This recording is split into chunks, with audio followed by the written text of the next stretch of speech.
Alright, so look, I'm gonna put these guys here. Those are just like stop blocks for my bottom sash, representing where where the bottom sash is gonna fit. So if you'll hand me that bottom sash, let me look and see what it looks like in relation to the top sash. Alright, so this guy didn't have any glass in it. That's kind of nice. So we can just hand me this guy. So look, okay, we got some stuff going on here, okay? So first of all, one of the things that I see, okay, I want you to see this, okay? When you are fitting a sash, this is important to know. Let me just ladder out of the way. I'm actually going to draw on this piece of windowsill right here so I can show you, okay? A good way to think about it is, say this is your frame, right? Okay. One of the things, that has to happen when your sash fits inside the frame, so you got another square within the square.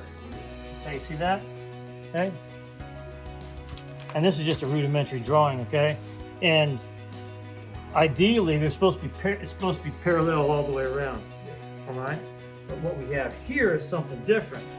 Okay, we have a square here, and I'm just gonna represent it. And this, and our sash is touching the top corner here, right? But then now it's kind of cocked like this.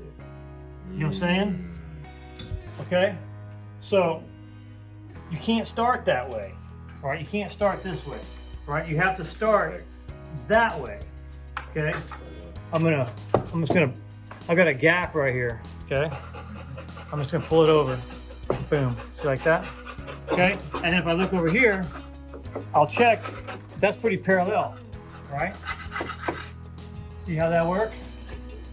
Okay, but I'm also looking at this one here to see if that's parallel. I think it probably is. Okay, so what I'm going to do, see if I let go, it'll fall back down. Okay, that's fine. I've got these little shims here to hold it in place. Okay, and that'll let me mark it. Okay. Here's the other thing that I'm looking at. Okay. Now I have to see that this sash and this sash are parallel. You see how I got a reveal here with my meeting rail here. This is the bottom sash right there, or the bottom sash in relation to the top sash. That's my top sash I'm touching. There's more of my top sash showing on the right side than the left, and I have to know what to do about that. Okay, so whatever this distance is there, that's about ½ an inch. Right? Okay. See, I'm going to split that in half. This is called a scribe. Okay. And what this does is it's got a fixed point. This guy here. It's got a fixed point that determines a fixed distance between the point and the lead of the pencil. Okay. I'll take that fixed point and I'll rub it right across the bottom like this, and that'll transfer the angle of this sill to the sash. If I cut that mark off, it'll fit right against, right down against the bottom of that sash. Okay. So yeah, normally is it basically I'm asking, is there still gonna be a gap? There's gonna be a little bit of a gap, and I can tell that because, this is almost a ½ inch. I can fit my pinky up in here, and down there I've got probably almost a ½ inch down there. So there's only so much I can go, and you'll see I'm gonna cheat it a little bit because I know that I'm gonna put some weather stripping up here that's spring loaded and it's gonna push it down a little bit, right? So I'm actually gonna go further, just a little bit further than I need to compensate the weather stripping I'm going to put up there. So I'm going to start here and see what I got, then go from there. Okay. Okay. So here's the other thing too. Okay. Because I'm putting the weather stripping on, I need a proper gap on all sides, okay? So my proper gap just happens to be these shims that I have, okay? And so I can take this shim, you know, when I have my sash properly located, I'm gonna see if it's, see how that shim fits right there? So that's good right there, okay? But it's not down here, okay? Like that. So I'm just gonna take my pencil here, and I'm just gonna make a little mark there, because I know I gotta do a little shave there. That's not much, just a little. And I'll do the same thing over here. I can see I gotta make a little shave up here. And I'm gonna check, see if it fits down here. See? See if it fits down there. Really nice over there. So when I put this thing in, excuse me, we should be golden. Now, here's the other thing. Because my sash is butted up all the way against the left-hand side, then on the right side, I should be able to fit 2 of those shims, right? Because these shims right here, these are 1/8 inch shims. 2 of them equals 1/4 of an inch, right? So I've got good space right there. You can see that probably even a little bit heavy, okay? As long as I got a good 1/4 inch down here, I should be fine. Oh, good. I got to cut a little bit off that one too. Okay, so I'm just gonna mark it. Aha. Boom. Odel, can you take this out here for us? Boom. Isn't that nice? Feels huge. Feels huge. So this is what, E1? Look at this, man. You got. No, over there. Shave it.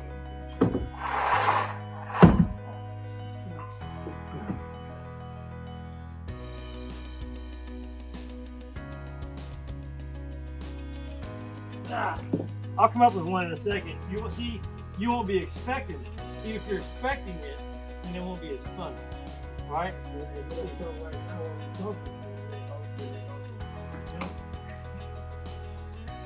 Now I'm under pressure. Oh, that's how I like to do. I like to put food on the first see how good it is.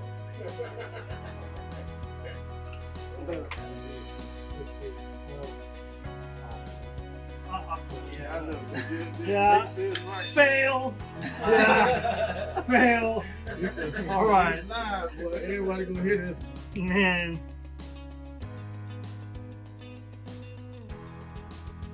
All right. So here you go. All right. Here's something else. Here, look. Come here, Kenny. This is important information.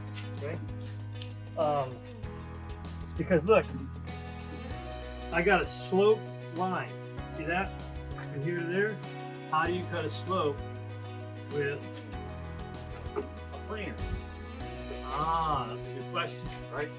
So the way you cut a slope with a planer is, well, first you got to know that this dial here, see, this dial has different numbers on it. These are actual depths, and they're actually pretty accurate. I'll typically use the 16th setting and the 32nd setting. 16th setting is because if I need to take off an 8th, that's 2 passes. If I need to take off a 16th, that's 1 pass at 16th or 2 at a 32nd. You know, probably could use the other ones, but man, the math is too hard. So first thing I'm doing, I'm gonna set it at the 16th setting, okay? And what I'm gonna do is that's gonna cut off about a 16th all the way down, and I'm gonna stop once my cut reaches the line, right? Wherever it reaches, and then I'm gonna come again, and I'm gonna stop once more with the cut reaches the line. I might even do it a 3rd time, okay? And then I'll be at 3/16, because once I have my mark here, my little bit lower mark there, then what I do is I connect those dots, and that makes my slope. See how that works? Okay.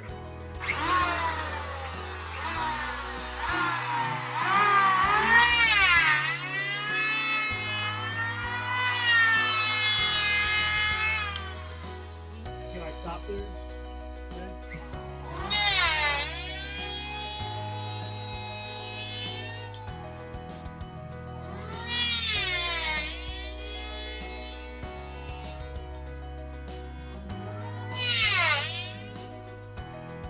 I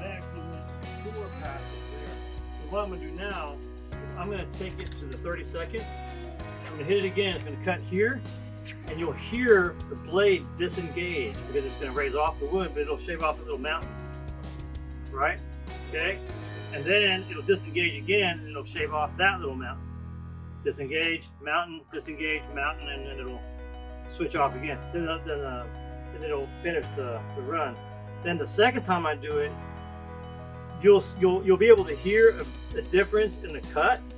Okay, but you'll notice that the cut will stay engaged the whole way, and you'll have a slope line now. So the second blade is still going to keep it on 32nd? Yes, that's 30 seconds. But what make it disengage before you get to the slope? Because when I get here, you know, it's going to go here, but then look, it's going to actually raise it up a little bit. See, it's going to ramp it up, and it's going to actually take the blade off for a little bit. Man, that's crazy. One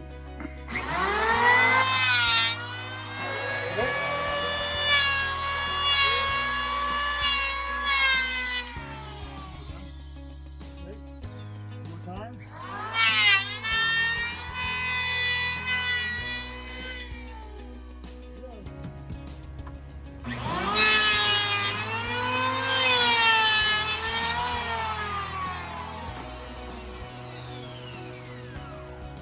If I remove some of the side, am I de-siding?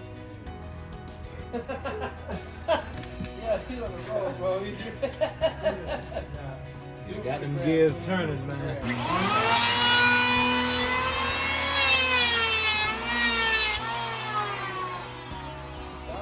So I'm gonna look at my other lines here to look. Okay, so here I didn't have to cut any over there. I had to cut a little bit right here. So I'm just gonna go maybe halfway. You know, something like that. So, At 32nd? at a 32nd. Just because it is so shallow. So shallow. You know, so. It's okay. Now, I might be able to get away with one more.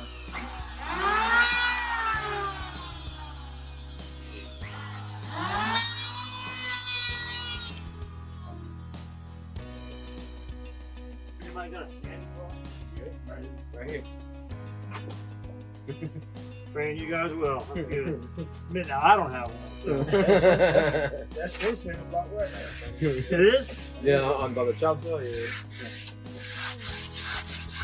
Yeah, I'm just blending it in now.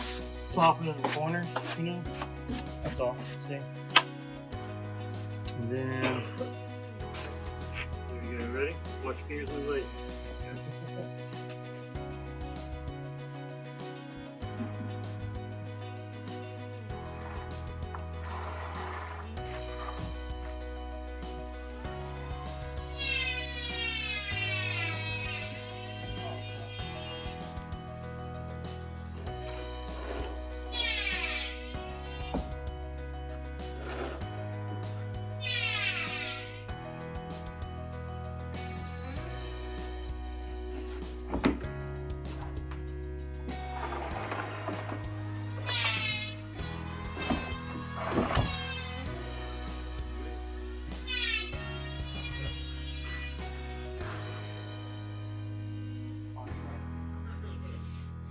Take any off of this sun. You should be in pretty good shape. Want to take it in? See what happens. We got our stop blocks in there, so it's hitting that spot right. That goes up like that.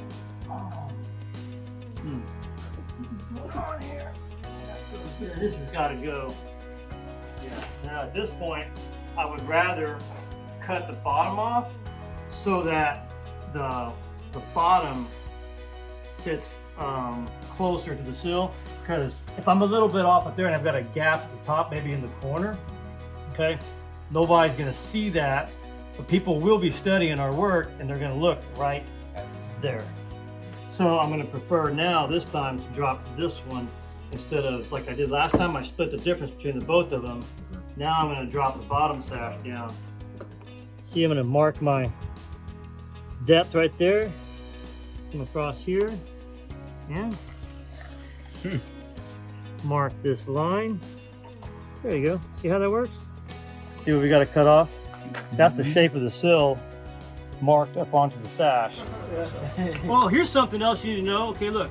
So what if you have to plane a 16th off the bottom in its entirety on? This is an important tip, okay?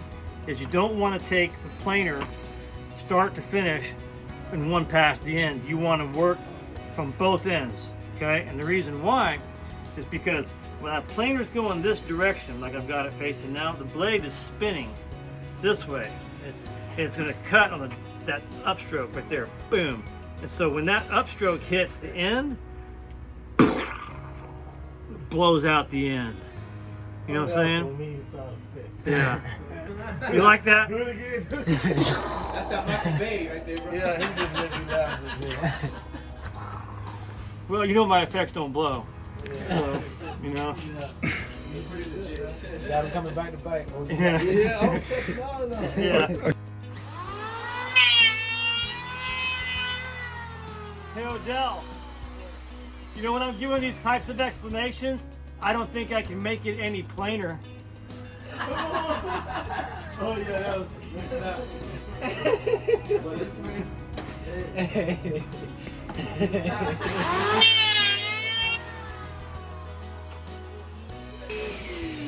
Hey, if I ask you to push this put the sash in and I walk away, does that mean I leave you hanging? Yeah, you know. Yeah. Boy, he thinking hard right now. Oh, see that? That, yeah, that's beautiful. See that? And that's my weather stripping gap right there. So that I put my weather stripping down at the stool, it'll raise that bottom sash up. When I put the weather stripping up to the head right there, it'll push the top sash down and they'll meet in the middle. So, and then I have the weather stripping here too, but that's irrelevant compared to this stuff. And that's how you fit a sash. I think that's a fitting video for today. There you go. Oh, Oh, there. Where is it? Where is he? Don't forget to subscribe. get it scribed. Oh yeah, yeah. Let's hold it. Yeah. Don't forget to subscribe. Yeah.